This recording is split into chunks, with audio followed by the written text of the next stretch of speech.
दोस्तों, hero MotoCorp, Bajaj और TVS India की ऐसी कंपनीज हैं जिनको दुनिया की टॉप टू व्हीलर कंपनीज में गिना जाता है। लेकिन जापान की होंडा, सुजुकी और कावासाकी जैसी टू व्हीलर कंपनीज की टेक्नोलॉजी और ज्वाइंट वेंचर के बिना यह करिश्मा कर पाना पॉसिबल नहीं था, क्योंकि हमारे पास न तो टेक्नोलॉजी थी और न ही रिसर्च और डेवलपमेंट की बुनियादी सुविधाएं। हम मजबूर थे उन विदेशी कंपनीज की सारी शर्तों को मानकर उनके साथ काम करने के लिए। लेकिन जैसे ही इंडियन कंपनीज को यह लगा कि अब उन्हें सहारे की जरूरत नहीं है, तो किसी न किसी मुद्दे को आधार बनाकर वह ज्वाइंट वेंचर से अलग हो गए। ऐसा ही एक दिलचस्प किस्सा है हीरो ग्रुप और होंडा मोटर्स के बीच का। लेकिन क्या आपने कभी सोचा है कि इतना सक्सेसफुल पार्टनरशिप होने के बावजूद भी हीरो ग्रुप और होंडा मोटर्स अलग क्यों हो गए?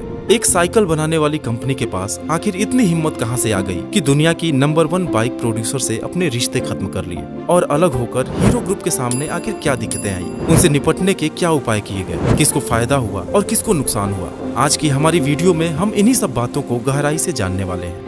कहानी शुरू होती है साल 1956 में, जब बृजमोहन लाल मुंजाल ने एक साइकिल स्पेयर पार्ट्स के बिजनेस से हीरो साइकिल्स की शुरुआत की। और देखते ही देखते यह कंपनी इंडिया ही नहीं बल्कि दुनिया की सबसे बड़ी साइकिल बनाने वाली कंपनी बन गई। फिर उन्हें लगा कि दुनिया टू व्हीलर इंडस्ट्री में काफी तेजी से ग्रो कर रही है, लेकिन इंडिया तो अभी भी स्कूटर और मोपेड पर ही अटका हुआ है। और इसी गैप को पूरा करने के लिए वह इंडियन मार्केट में मोटरसाइकिल उतारना चाहते थे। लेकिन उस वक्त हीरो के साथ प्रॉब्लम यह थी कि उनके पास इंजन बनाने की टेक्नोलॉजी ही नहीं थी। इसलिए अपने प्लान को एक्शन में लाने के लिए साल 1984 में उन्होंने होंडा मोटर्स को एक प्रपोजल भेजा और साथ मिलकर बाइक बनाने की बात रखी। एक्चुअली इस डील में होंडा को भी अपना फायदा दिखा, क्योंकि हीरो के जरिए उन्हें इंडिया जैसे बड़े मार्केट में एंटर करने का मौका मिल रहा था। 80s के दौर में किसी भी विदेशी कंपनी को इंडिया में अकेले बिजनेस करने की इजाजत नहीं थी। फिर हीरो और होंडा के बीच ज्वाइंट वेंचर में काम करने पर बात बन गई और साथ में उनके बीच एक एनओसी भी साइन हुआ कि फ्यूचर में कभी भी दोनों कंपनीज एक दूसरे के मुकाबले में अपना कोई प्रोडक्ट लॉन्च नहीं करेंगे। हरियाणा में अपना पहला प्रोडक्शन प्लांट इस्टेब्लिश करने के बाद साल 1985 में जब हीरो होंडा ने CD100 नाम से अपनी पहली बाइक फील इट, सट इट, फॉरगेट इट स्लोगन के साथ लॉन्च किया, तब हीरो होंडा की इमेज एक फ्यूल एफिशिएंट और रिलायबल बाइक की बन गई, जिसमें बाइक की बॉडी बनाने का जिम्मा हीरो का था और इंजन की सप्लाई होंडा को करनी थी। इसके बाद स्प्लेंडर और पैशन जैसे कुछ पॉपुलर बाइक्स ने हीरो होंडा की पोजीशन को और मजबूत कर दिया। साल 2001 आते आते इंडियन टू व्हीलर इंडस्ट्री में 50% से भी ज्यादा मार्केट शेयर के साथ हीरो होंडा की मोनोपोली हो गई और वह दुनिया की सबसे बड़ी टू व्हीलर कंपनी बन गई। लेकिन आप सोच रहे होंगे कि जब बिजनेस में सब कुछ अच्छा चल रहा था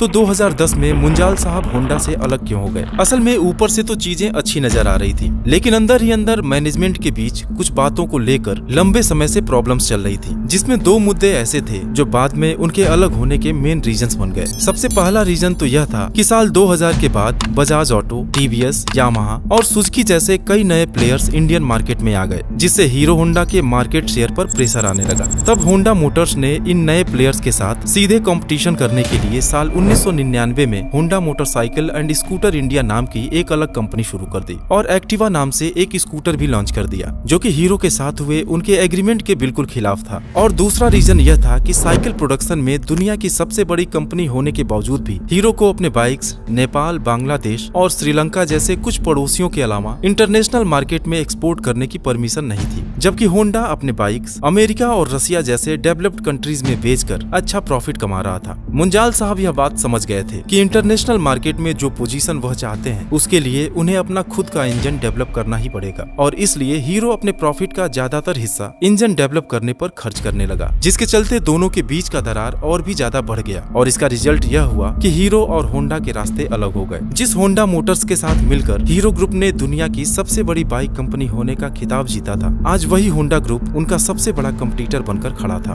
दोस्तों, आइए अब चलते हैं अपनी कहानी के क्लाइमैक्स में और जानने की कोशिश करते हैं कि होंडा से अलग होकर हीरो ने अपने आप को खड़ा कैसे किया, उनकी अपनी एक ब्रांड इमेज कैसे बनी और मोस्ट इम्पोर्टेंटली उनके फाइनेंशियल कंडीशंस पर इसका क्या असर हुआ। हीरो होंडा के ज्वाइंट वेंचर में मुंजाल परिवार और होंडा की 26% की हिस्सेदारी थी, जिसमें होंडा के 26% स्टेक हीरो ग्रुप ने खरीद कर कंपनी का नाम हीरो होंडा से बदलकर हीरो मोटोकॉर्प कर दिया। और डी मर्जर के समय एक एग्रीमेंट हुआ कि साल 2014 तक होंडा अपने इंजन और टेक्नोलॉजी का सपोर्ट हीरो को देता रहेगा, जिसके बदले में हीरो को उन्हें रॉयल्टी बोनस देना पड़ेगा और साथ ही मोटरसाइकिल को हीरो होंडा के नाम से ही बेचा जाएगा। मुंजाल साहब के सामने चुनौतियों का एक पहाड़ खड़ा था। उनके पास खुद का R&D सेंटर मैन्युफैक्चरिंग प्लांट और सप्लाई चेन स्टैब्लिश करने के लिए सिर्फ 3 से 4 साल का वक्त था। लेकिन हीरो मोटोकॉर्प ने सारे चैलेंजेस को ओवरकम करते हुए साल 2014 में राजस्थान के निमराना में अपने पहले प्रोडक्शन यूनिट को शुरू कर दिया। साथ ही जयपुर में एक वर्ल्ड क्लास R&D सेंटर की भी नींव रख दी, जो साल 2016 में 850 करोड़ की लागत से बनकर तैयार हुआ। इसके अलावा सप्लाई चेन और सर्विस नेटवर्क को भी दुरुस्त करने के लिए हेवीली इन्वेस्ट किया गया और आखिरकार अपने खुद के इंजन के साथ स्प्लेंडर, पैशन और ग्लैमर जैसे मोटरसाइकिल्स को लॉन्च कर दिया गया।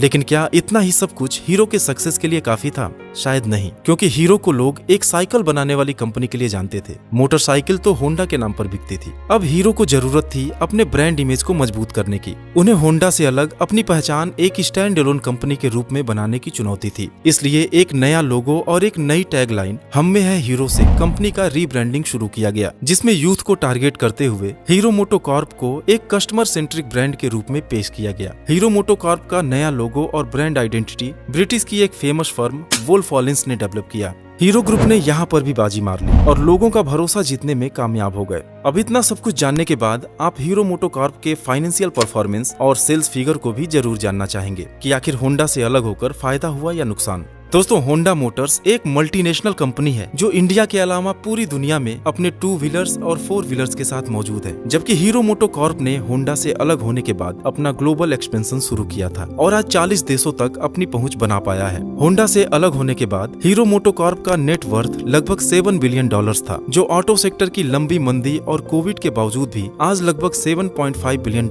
है, जो कंपनी के कंसिस्टेंट परफॉर्मेंस को दिखाता है। और वहीं होंडा मोटर्स का नेट वर्थ साल 2011 के $55 बिलियन से घटकर $45 बिलियन हो गया है। और दोस्तों, हीरो होंडा जब मिलकर काम कर रहे थे तो 50% से भी ज्यादा इंडियन 2 व्हीलर मार्केट पर उन्हीं का कब्जा था। जबकि साल 2022 के सेल्स डेटा के हिसाब से देखा जाए तो 53 लाख 2 व्हीलर बेचकर इंडिया की सबसे बड़ी 2 व्हीलर कंपनी है, जिसके पास लगभग 35% मार्केट शेयर मौजूद है। जबकि 25% मार्केट शेयर के साथ होंडा मोटर्स दूसरे पायदान पर आता है, जिसकी साल 2022 में लगभग 40 लाख यूनिट्स बेची गई थी। और जहां हीरो होंडा के कुल एम्प्लॉइज की संख्या लगभग 6000 हुआ करती थी, आज हीरो मोटोकॉर्प अकेले ही 8600 लोगों को रोजगार देती है। हीरो मोटोकॉर्प के आज इंडिया में 6 और बांग्लादेश और कोलंबिया में एक प्रोडक्शन यूनिट के साथ जयपुर और जर्मनी में वर्ल्ड क्लास R&D सेंटर्स मौजूद हैं। और बात अगर हीरो के प्रोडक्ट लाइन की करें तो स्प्लेंडर, पैशन और ग्लैमर जैसे पॉपुलर बाइक्स के साथ ऑफ रोड एडवेंचर्स के लिए एक्सपल्स 200 सीरीज और प्लेजर,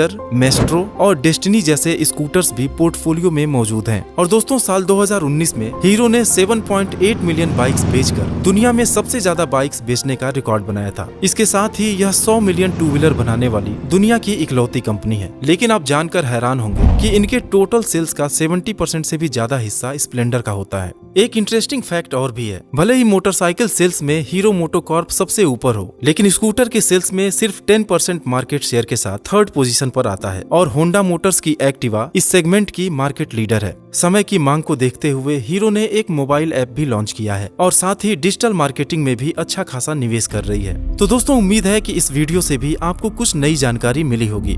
थैंक्स फॉर वॉचिंग।